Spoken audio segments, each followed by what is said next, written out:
Hello students, कैसे हो आप सब। मेरा नाम है दीपक और आप देख रहे हो मेरा छोटा सा चैनल साइंटिया फिजिका। तो आज हम करने वाले हैं force on A current carrying conductor in a magnetic field. तो आज हम करंट कैरिंग कंडक्टर को मैग्नेटिक फील्ड में रखेंगे और देखेंगे उस पर कितनी फोर्स लग रही है।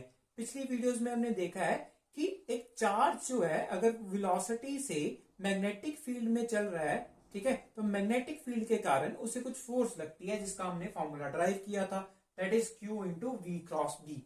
ठीक है, तो आज हम कंडक्टर पे फोर्स देखेंगे मैग्नेटिक फील्ड की वजह से। तो मान लीजिए यहाँ पे मेरे पास एक कंडक्टर है जिसकी लेंथ L है और एरिया A है। ठीक है, तो इलेक्ट्रॉन्स जो हैं वो करंट की ऑपोजिट डायरेक्शन में जाते हैं, ये आपको पता है, सेकंड यूनिट में हमने पढ़ा हुआ है।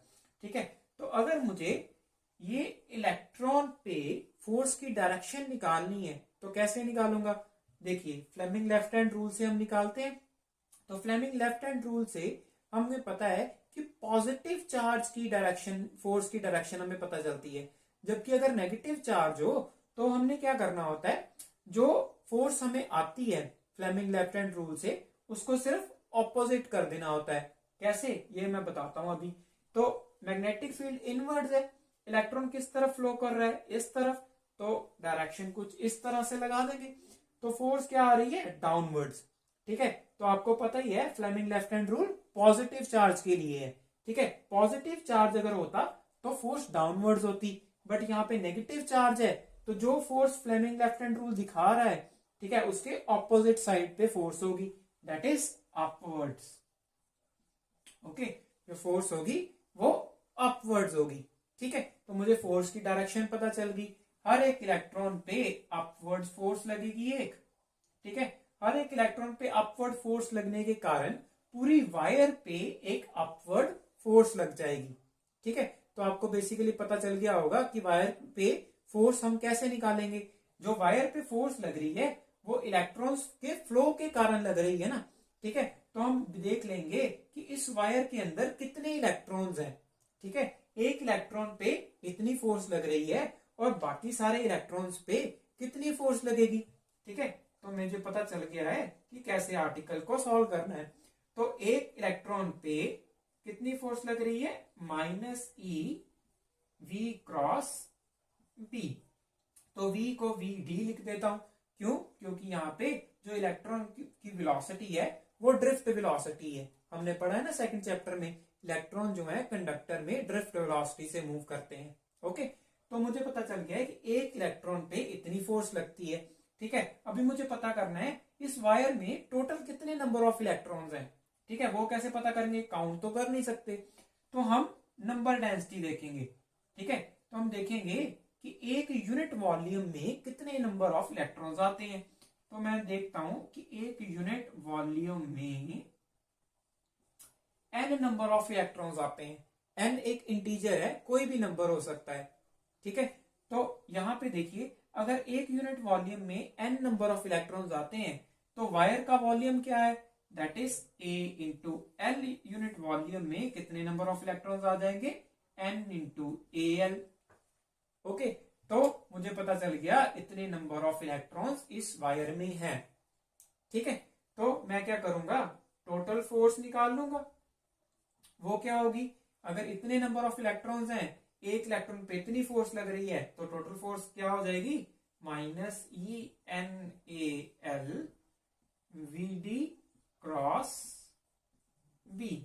तो ये मुझे पता चल गया कि इतनी फोर्स इस पूरी वायर पे लग रही है। ठीक है, तो अभी जो ये फोर्स है वो इलेक्ट्रॉन की वेलोसिटी पे डिपेंड कर रही है। ठीक है, अभी मुझे पता करना है कि करंट पे ये कैसे डिपेंड करती है।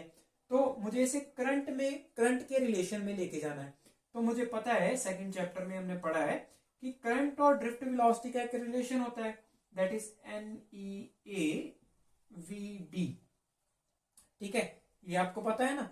अभी जो VD है वो एक वेक्टर है, बट जो करंट है वो एक स्केलर है, तो मैं इसे रिप्लेस नहीं कर सकता ना। ठीक है, इस यहाँ पे मुझे क्रॉस प्रोडक्ट के लिए एक वेक्टर चाहिए, तो मैं क्या करता हूं, वेक्टर को इंट्रोड्यूस कर देता हूं। कैसे इंट्रोड्यूस करेंगे, देखिए यहाँ पे मेरे पास लेंथ ऑफ द वायर है। ठीक है, जो कि क्या है, एक स्केलर क्वांटिटी है। ठीक है, मुझे पता है लेंथ के कंपैरेटिवली एक मेरे पास वेक्टर क्वांटिटी भी है जिसे मैं डिस्प्लेसमेंट बोलता हूं। ठीक है, तो मैं इस लेंथ को डिस्प्लेसमेंट की तरह ले लेता हूं वेक्टर क्वांटिटी में। ठीक है, और जो इसकी डायरेक्शन होगी वो करंट के विद रिस्पेक्ट टू ले लेता हूं। मतलब अगर मेरे पास कुछ इस तरह से वायर है, ठीक है, और करंट जो है वो ए से बी पॉइंट तक जा रहा है, ठीक है, तो डिस्प्लेसमेंट लेंथ कितनी होगी, ये डिस्प्लेसमेंट लेंथ होगी, दैट इज एल वेक्टर। ठीक है, बट इसकी डायरेक्शन कहां से कहां होगी, जिस डायरेक्शन में करंट जा रहा है उसी डायरेक्शन में डिस्प्लेसमेंट लेंथ की डायरेक्शन होगी, that is A to B. ठीक है, आपको पता चल गया मैंने कैसे लिया। अभी देखिए यहां पे क्या आ जाएगा, minus N E A V D L. ठीक है, यहां पे माइनस क्यों लिया, क्यों, क्योंकि जो एल है, ठीक है, जो एल है वो वीडी के ऑपोजिट डायरेक्शन में है। देखिए वीडी जो है वो इस डायरेक्शन में है, ठीक है, वीडी इस डायरेक्शन में है, जबकि मैंने लेंथ जो है वो करंट की डायरेक्शन में ली है। लेंथ जो डिस्प्लेसमेंट वेक्टर है वो करंट की डायरेक्शन में है, इसीलिए यहां पे एक नेगेटिव साइन आ चुका है। ठीक है, तो मैं यहां पुट कर दूंगा, तो मेरे पास फोर्स क्या आ जाएगी, that is I L cross B.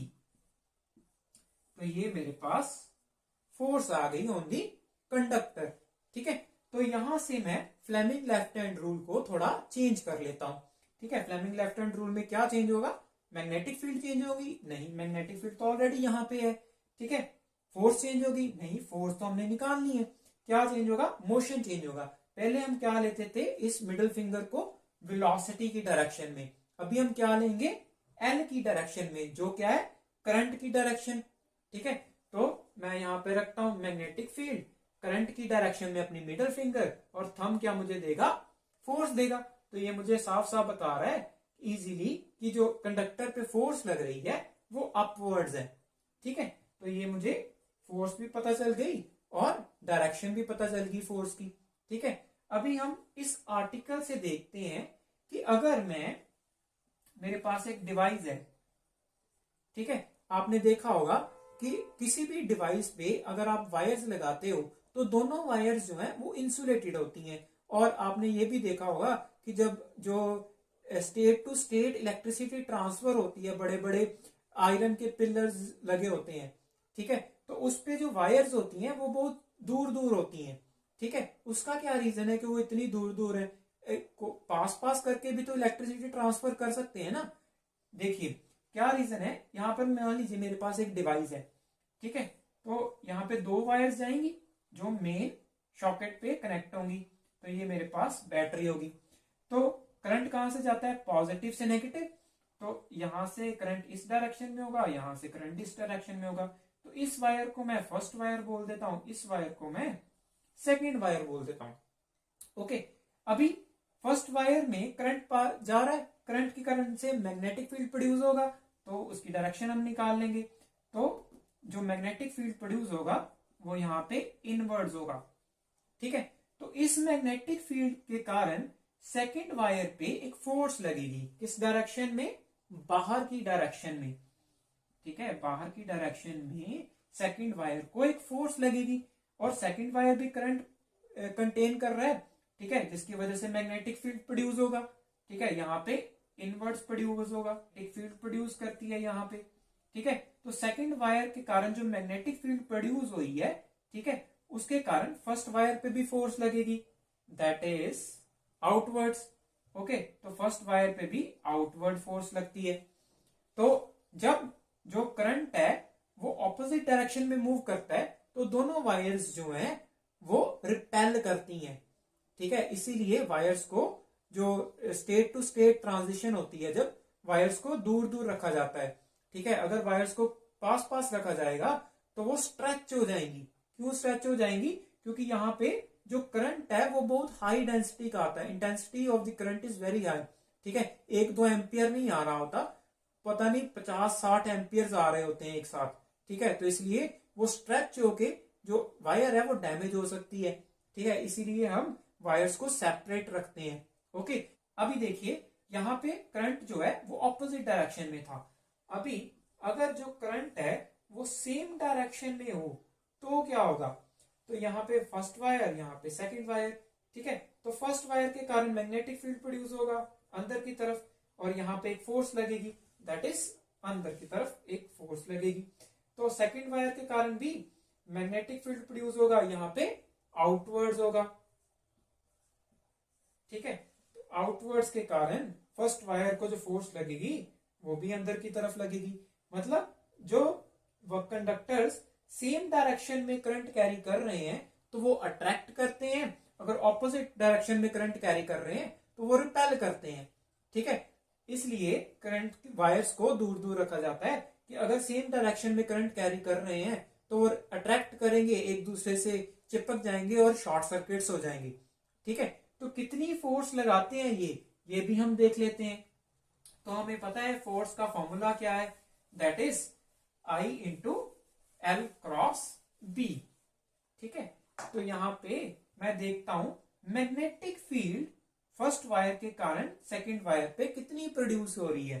तो हमें पता है कि इनफाइनाइट वायर जो है वो कितनी मैग्नेटिक फील्ड प्रोड्यूस करती है। हम फर्स्ट वायर को इस पॉइंट के विद रिस्पेक्ट टू इनफाइनाइट मान लेते हैं, ठीक है।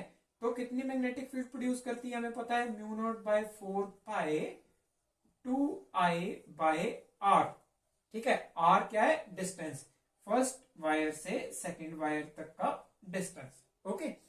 तो यहाँ पे मुझे मैग्नेटिक फील्ड पता चल गई। करंट कौन सा है, फर्स्ट वायर में जितना करंट जा रहा है, तो मैं मान लेता हूं फर्स्ट वायर में I1 करंट जा रहा है, सेकंड वायर में I2 करंट जा रहा है, ठीक है। तो यहाँ पे मैं I1 बोल देता हूं इसे।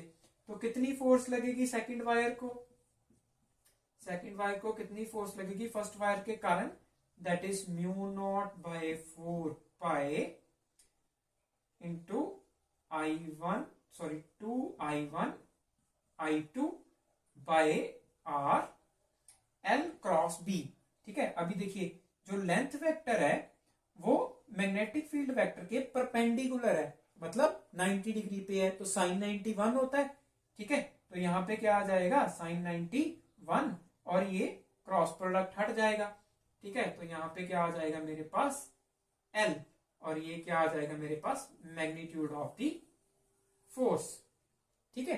तो मुझे पता चल गया कि इतनी फोर्स लगती है सेकंड वायर को फर्स्ट वायर के कारण, ठीक है। अभी फर्स्ट वायर को सेकंड वायर के कारण कितनी फोर्स लगती है, वो भी सेम लगती है, ठीक है। तो आपको पता चल गया कितनी फोर्स लगती है दोनों वायर्स के कारण, और मैग्नेटिक फील्ड में कितनी फोर्स लगती है, उसकी डायरेक्शन क्या होती है, ठीक है। अभी आपको इस वीडियो में कोई भी क्वेरी है वो आप मुझे कमेंट सेक्शन में पूछ सकते हैं, और कोई सजेशन है वो भी आप मुझे कमेंट सेक्शन में दे सकते हैं। Thank you.